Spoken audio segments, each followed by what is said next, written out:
प्राचीन काल में एक साहूकार था जिसके 7 बेटे और 7 बहुएं थी। इस साहूकार की एक बेटी भी थी जो दीपावली के अवसर पर ससुराल से मायके आई थी। दीपावली पर घर को लीपने के लिए 7 बहुएं मिट्टी लाने जंगल में गई तो ननद भी उनके साथ जंगल की ओर चल पड़ी। साहूकार की बेटी जहाँ से मिट्टी ले रही थी उसी स्थान पर स्याहू यानी साही अपने 7 बेटों के साथ रहती थी। मिट्टी खोदते हुए गलती से साहूकार की बेटी की खुरपी से स्याहू का एक बच्चा मर गया। स्याहू इस पर क्रोधित होकर बोली, मैं तुम्हारी कोख बांधूंगी। सबसे छोटी भाभी ननद के बदले अपनी कोख बंधवाने के लिए तैयार हो जाती है। इसके बाद छोटी भाभी के जो भी बच्चे जन्म लेते हैं वह सभी 7 दिन बाद मर जाते हैं। 7 पुत्रों की इस प्रकार मृत्यु होने के बाद उसने पंडित को बुलवाकर इसका कारण पूछा। पंडित ने सुरही गाय की सेवा करने की सलाह दी।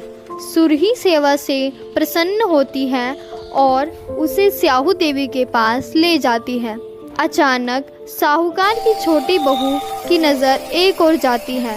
वह देखती है कि एक सांप गरुड़ पंखनी के बच्चे को डसने जा रहा है और इसलिए वह सांप को मार देती है। इतने में गरुड़ पंखनी वहां आ जाती है और खून बिखरा हुआ देखकर उसे लगता है कि छोटी बहू ने उसके बच्चे को मार दिया है। इस पर वह छोटी बहू को चोंच मारना शुरू कर देती है। छोटी बहू इस पर कहती है कि उसने तो उसके बच्चे की जान बचाई है। गरुड़ पंखनी इस पर खुश होकर और सुरही सहित उन्हें स्याहू माता के पास भेज देती है। छोटी बहू स्याहू माता की बहुत सेवा करती है। छोटी बहू की सेवा से प्रसन्न होकर उसे 7 पुत्र और 7 बहुएं होने का आशीर्वाद देती है। स्याहू माता छोटी बहू को अहोई माता की पूजा करने के लिए कहती है। स्याहू माता के आशीर्वाद से छोटी बहू का घर पुत्र और पुत्र की वधुओं से हरा भरा हो जाता है। घर जाकर छोटी बहू अहोई माता की पूजा करती है। अहोई माता प्रकट होकर छोटी बहू को आशीर्वाद देती है। अगर आपको वीडियो पसंद आई है और ऐसी ही मजेदार वीडियो आपको चाहिए तो चैनल को सब्सक्राइब कीजिए।